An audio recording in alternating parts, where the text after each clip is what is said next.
with events, because we were just talking about one of the biggest things y'all got coming up, is your 4th of July celebration. Tell me a little bit about that, Rockey. Sure. So it'll be on June the 29th, back behind Town Hall or ball fields. Actually, there'll be a lot of things going on that day. The main event will be, we've got Tracie, Lynn, Nashville recording artist, as well as Gyth Rigdon, who is he was on The Voice. If some of you watched The Voice, phenomenal. Both of them are phenomenal entertainers. Excuse me. We'll have a big stage brought up at the ball fields. We're expecting at least 5,000 to 10,000 people to come out to that. Obviously, we'll have fireworks, at dark. The fire department will be having their annual car show there at the Old Ace Hardware parking lot. Envision Williamston will be having bobbers on Big Creek, I think around noonish sometime during that time. So remind people what that is. So that's a lot of fun. Basically, businesses sponsor the event to where you go out and you pay money, you get X amount of bobbers, you write your name or number on it, and you place those in the creek, and then they pull the net up, and then they go down, the first one down, win some pretty good prizes. So we're real excited about it. That's been a big, big hit.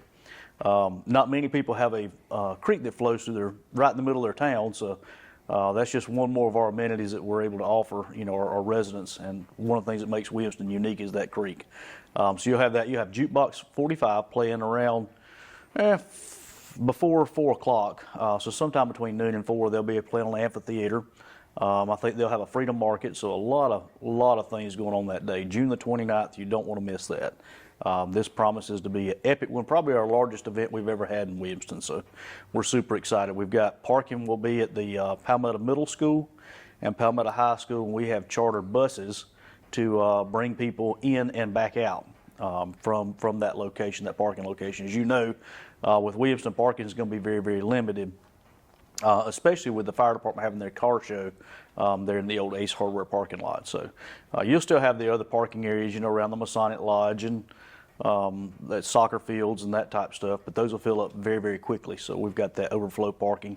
Handicap, this year we'll have handicap parking that will be behind the old Ace Hardware building, and there'll be an officer there stopping folks and only letting those that are credentialed in for handicap parking. So a lot of good things going on June the 29th. Don't miss it. I promise to be epic. And what else is going on in the park? What's been going on in the park? A lot of good things going on in the park. So right now we're in the process. We're always constantly improving our park. Our Mineral Spring Park is either the oldest or the second oldest public park in the United States, next to Boston Commons. And so we're constantly making improvements there. The latest improvement that we're working on is the old fireman's gazebo. That thing, I don't know when it was erected, but it's probably, I would say it dates back to the early 1900s. So there's some foundational issues that we've been working with. And we've had our team out there making those repairs, getting it level, the pad that it sits on. We'd like to put some swings or something like that, porch swings on that gazebo and make that an area an area people want to go to. Right now, that gazebo is largely unused. We call it the fireman's hut. It's near the spring, but it's not right on top of the spring. So one of the uses that we've got a local, actually a Baptist preacher, Michael Joe Harvell, has started a Brotherhood of the Leaf. And so what that is, that's a group of men and sometimes some ladies that may come out that enjoy a good cigar, good company, good fellowship. So I have designated that area as our smoking area, designated smoking area. So away from the playground, away from where most people would gather. Previously, the only smoking area in the park was the roadway. Well, that's kind of a little bit of a liability for me to say the area, you got to go stand out in the road and smoke a cigarette or cigar. So we've got butt cans there and that type of stuff for those who smoke. I don't condone smoking. I don't like smoking, but I do enjoy a good cigar. And I enjoy good company. So I think we had our first one last week, and I want to say we had roughly 20 folks there. So it was a very good turnout. One more thing to do in Williamston. How about the pickleball courts? Are they being pickleball courts? So I drove through last night. And this was like 10:30 at night. Every single court was full, and there was all races, all demographics, all ages. But I would say primarily, and it was very, very unique. I told my wife, I have never seen that where primarily it was roughly 18 to 20-year-olds, and they were out enjoying themselves. Not getting in trouble. It's great to have things for people to do. The basketball courts were full. I want to say there was 30, 40 people on the basketball courts, just having a good time, getting exercise. again, that quality of life and those amenities are fantastic for Williamston. You don't find that many other jurisdictions. And we're really not that far away from the Springwater Festival. Oh, it's coming up quick, coming up real quick. This year it will be in August again. I have been told most likely that will change to the spring of 2025 for the next one, so get prepared for it. That's still in the planning stages and in the works, but Springwater Festival is coming up. I don't have very many details as far as like headliners, that type of thing, but it promises to be another good one. And also a hot one. If it's going to be in August, it's going to be hot. We had a tremendously successful Pig in the Park event. Thousands of people turned out. We raised quite a bit of money to be able to give back to local charities. So that was always a big benefit. We're happy to see that. And I know I'm bouncing all over the place, but I will give you kind of another little bit of tidbit information. Council, as you know, just finished up our budget work session. And two of the things that we listed as priorities this fiscal year, when our fiscal year runs July to July, two of our main priorities will be playground in Mineral Spring Park. We're getting some numbers together to try to see if we can make that happen. As you know, that's a very shaded area, lots of those older oak trees, and it's very, very difficult to get grass to grow. There's no fenced in area around the playground. The cars park in very close proximity to the playground. Our playground currently is not 100% ADA compliant, even though we do have a handicap swing. That we want to do more. So the plan, and this is a tentative plan, but the plan will be to replace that playground equipment that served us since the early 90s with new, more modern equipment to fence in that area and to also astroturf that area. So you have a nice fall-safe surface that's also ADA compliant with a lot of the things to give those who are handicapped more things to do and more activities to do. And they make it a lot easier just to blow it off. Plus, it's more aesthetically pleasing for sure. So that's in the works.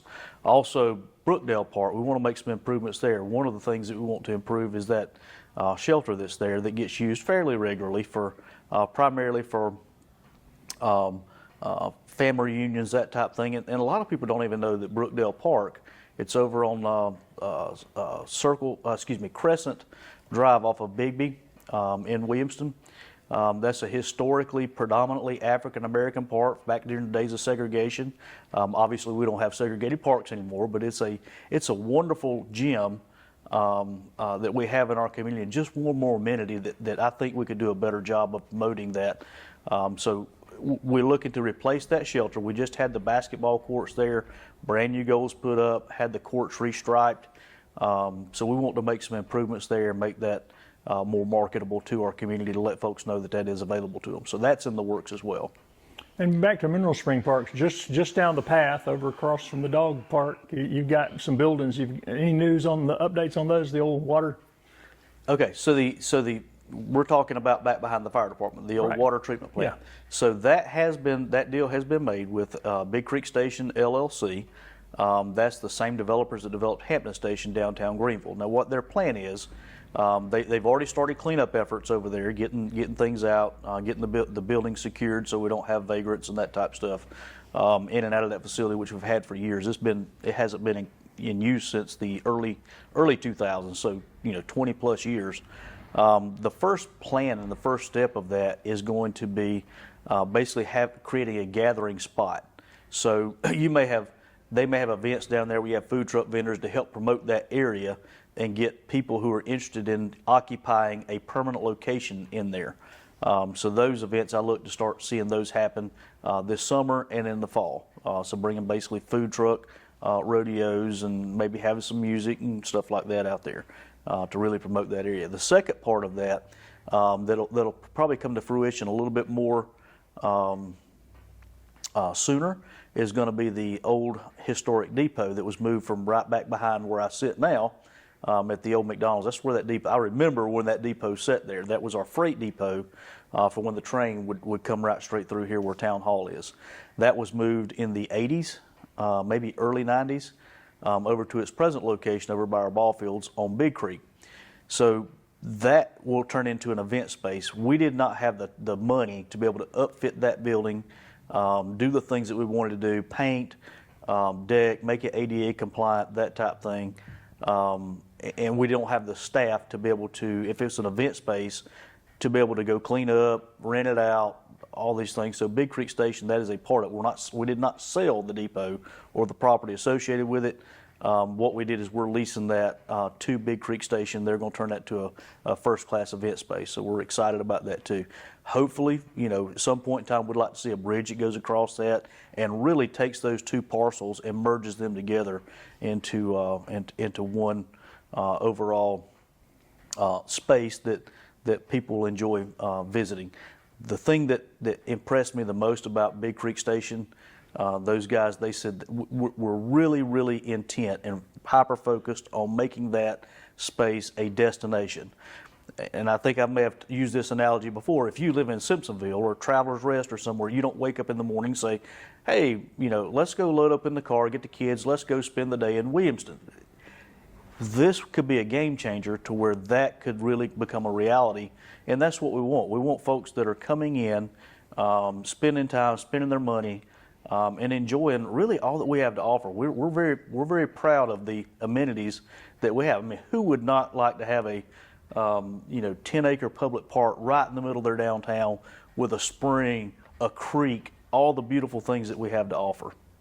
Well, this has been part of your vision a long time. Those two buildings have been on your radar since you came into office, right? So they have. These are going to be pretty significant additions, and right? that's one of the most frustrating parts. I'm in my first term as mayor, and that term ends this year. I don't have any news to share as far as whether or not I'll make that leap of faith again for the next 4 years. But it's not just been my vision. That's been the vision of previous administrations. We know what we have, and we know that we have something very special. And how do we capitalize on that with the limited funds and limited revenue that we have has been quite the challenge. With Act 388, that's always a challenge. I can't do the things that I would love to be able to do. But I will say that if you look at our hospitality tax, that's the 2% that's spent on prepared food and beverage within the corporate limits of the town of Williamston alone.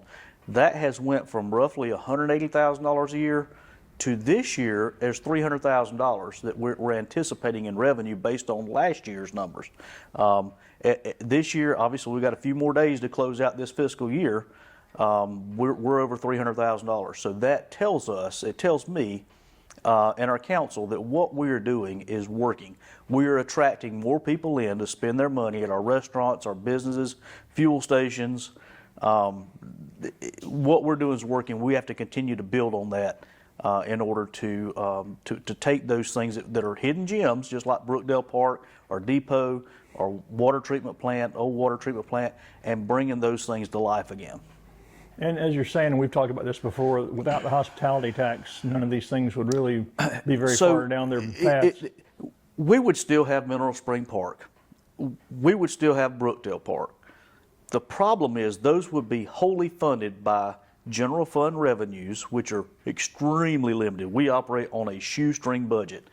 Would they be what they are today? And the answer to that is absolutely not. We would be able to entertain the idea of upgrading some of those things. Unless we just had some wealthy person that donated money, there would be no way that I could see that ever happening. And I'm not real keen on tax, and I'll be honest with you. Had I been a council member during the time that was presented, we're talking this was 20 some odd years ago, if not more, the hospitality tax was introduced, I probably would have voted no on that. Just not because I'm anti-tax. I probably would have looked at it and made a decision to vote no on it. I would have been wrong, 100% wrong.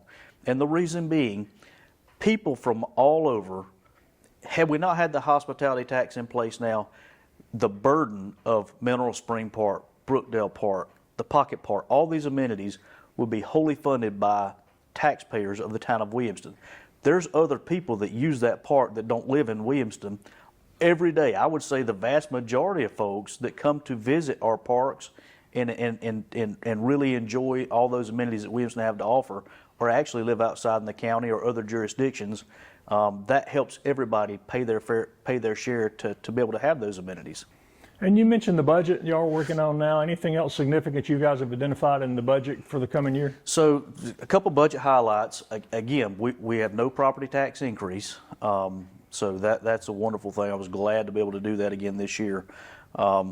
We've got a 2% across the board raise cost of living for our town employees. I'm trying my best to include that each and every budget cycle, and let me tell you why. In years past, we have kicked the can down the road, and I don't know if you've bought a loaf of bread. I would assume that you have.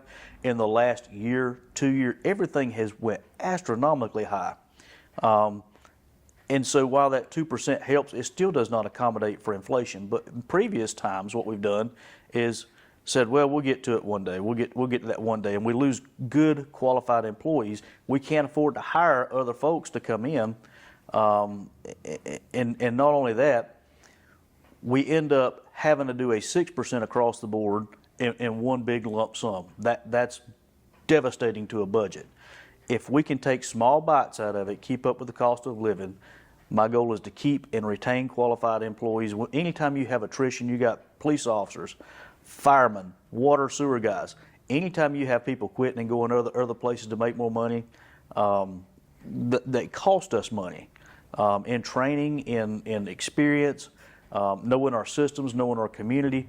So it behooves us greatly to try to keep and retain the folks that we have. You're never going to get rich working for the town of Williamston. I can tell you that straight out. You can make a decent wage, not I wouldn't say a market wage, but you can make a decent wage, and we've got fairly good benefits too. That the health insurance, state retirement, all those things are very, very good benefits that does make the job a little bit more appealing than the private sector market. And you mentioned law enforcement, as Belton has kind of transitioned into letting the sheriff's department kind of take over theirs. Well, they asked them to come in and do that. Right. Is it important to you to keep your police station here and under Williamston's auspices? It's hugely important, and let me tell you why. I'm not going to comment whether it's a good deal for Belton. I don't know Belton's situation, but I can tell you that Belton's situation with their police department is not unique to a small town. We struggle with this every single day. Soon as you get, an officer trained through the academy, they're a good officer. They're marketable before they ever even go to the academy. To put that in perspective, highway patrol starts now $75,000, $80,000 a year. There's no way in the world I can compete with that. Our budget is police department budget is very similar to what Belton's police department budget was, and that's roughly $1 to $1.2 million a year. I will say that we're very, very fortunate in having Kevin Marcy as our police chief. He's been around in law enforcement for a long, long time, very well respected. And one of the things that we try to do is make sure that our police officers know they're appreciated. We know they can go elsewhere and make more money if that's what they need to do, but there's more than just money involved. We try to create a work environment where they're happy, they're taken care of, they know they're appreciated. And so that again, that's nothing unique to Belton. If you look at West Pelzer, you look at Honeypath, you look at other jurisdictions, it's a battle that we all have to struggle with each and every single day. Anything else in that budget you and council have made a priority? I think that pretty much sums it up right off the top of my head. We don't have a whole bunch of budget changes. Those are kind of the highlights of our budget. I can't think of any other major thing. Well, we did have Councilman Cole made a recommendation that was passed in the budget. We actually had some employees making less than $15 an hour. Again, I don't know how you support yourself at that, let alone a family. So we've got his budget amendment including no employee makes less than $15 an hour. And so fortunately was able to get that. That wasn't too big of a hit on the budget, so we're able to do that and put that in reality. Since the last time we met, we had any new businesses coming or looking at coming here? So we have 2 new liquor stores. You've got one down in the shopping center by where Jack Turner's Barbershop, Fiesta, all that is, and then we've got another one beside the Marathon on Anderson Street, or Anderson Drive rather. So those are very nice liquor stores. We've had that one. We've had a mental health facility, a behavioral health counseling facility open up. They do a lot of work with the school district, and anytime you got mental health, that's one of the big issues statewide that we struggle with. So having that occupy that space, that was, I believe, the old Nationwide. They've relocated, so that was their facility. They've made a lot of improvements to it. So when you ride by and you look at it, it was an old home that had been converted to the Nationwide facility. Now it's a behavioral health or mental health facility, counseling facility. It looks really nice. Definitely the aesthetics are changing for the better in Williamston too. How about housing? Where are we at on our housing? Oh my goodness, housing seems like it changes daily. We tons and tons of onesie twosies going up all over the place, and believe it or not, those onesie twosies are adding up to quite a bit. Palmetto Point, they finally finished those completely. I think it took them 6-8 months, but they built 40 houses in there at Palmetto Point. If you remember Saratoga Oaks, Saratoga Village, that's kind of one of the ones that's going to be my I would say probably a legacy project that I think is very good. As you know, the town owned that property, so we went above and beyond what's called for in our zoning before we decided to contract with Hunter Quinn to sell the property to them. This is a unique situation in the contractual agreement.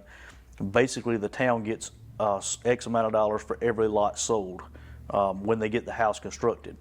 So it really is a joint effort, and again, I say we went above and beyond. Saratoga Oaks, Saratoga Villages, both will have sidewalks throughout, trails, a trailhead, and all this is at the developer expense. So they started moving dirt, started putting in the culverts and doing the things that they need to develop that site. Tons of green space on that site too, just FYI. That was hugely important to myself and council to have more than just row homes being thrown up. So they're working on that actively. They have not erected any homes yet. They're still putting sewer and infrastructure and stuff like that in the ground. So I expect that to continue throughout the year, and probably in 2025 we'll start seeing some wood going up. So we're excited about that one too. Couple other couple other highlights, not a budget highlight, but things that are coming to fruition. We've got a sewer project that has just now been awarded. I believe it was awarded to Moorhead Construction out of Belton. They'll start that construction. If they're not, I think they've already started construction. But following that same path will also be phase 2 of our trail project that will pick up in Veterans Park and continue across William Street and follow that same path almost to Mill Street, not quite, but certainly behind Saratoga Villages. I don't know if I've told you this yet or not, or shared the news, but the Corps of Engineers got involved, and anytime the Corps of Engineers, because it follows that creek, Big Creek, anytime they get involved, that delays a project for a long time. We did get notification though that they're claiming they have no jurisdiction there. It's not a wetland, so that gives us the green light to go ahead and proceed. So I've been in contact with Alliance Engineering, who is our engineer of record on that project. They're getting ready to start bidding that one out, so we hope to see some construction on it by the end of the year as well. And the demand for trails just continues to grow, right? It'll continue to grow. There's people want amenities, and that is one huge amenity right now that really attract people to your town to be a destination. If you look at TR, before the Swamp Rabbit Trail, it was just a little hole in the wall, and really that Swamp Rabbit Trail, if you look at TR now, that was largely in part of the Swamp Rabbit Trail and the direct economic impact that the Swamp Rabbit Trail had. So we know that, we recognize that, and we're working hard to try to continue to develop and expand those amenities. Anything else going on this summer we hadn't talked about? Obviously you got the cart June the 29th. I can't say that enough. You want to be in Williamston on June the 29th. July the 13th, we have the police book bag giveaway. That happens right before school starts up. That'll also include a scavenger hunt with Envision Williamston, so we're excited about that. On the 30th, they'll have bingo. Envision Williamston will have a bingo game that a lot of our seniors love to participate in that. And obviously in August, the 4th Saturday in August, we'll have Spring Water Festival on Friday and Saturday. And then we start getting to the fall. We got Boo in the Park and all that coming up. And then in winter, promises to be an outstanding winter wonderland. Those of you who have driven through Williamston during Christmas time, you will find that it's a very magical place. especially during our Winter Wonderland event. We have snow, we've got carriage rides, the park's all lit up. This year we've got some frames that have not been used in quite a few years that hang on poles along Main Street, Greenville Drive, and Anderson Street. Those have been sent off to a company to be restrung with new LED lights. So we're hopeful that those will come out and we'll get them back in time to be able to deploy those out. And that will do nothing but just add more to the aesthetics of our Christmas celebration. Well, we'll talk some more about that when we catch up in the fall. Absolutely. Sounds like a winner. Thank you for your time.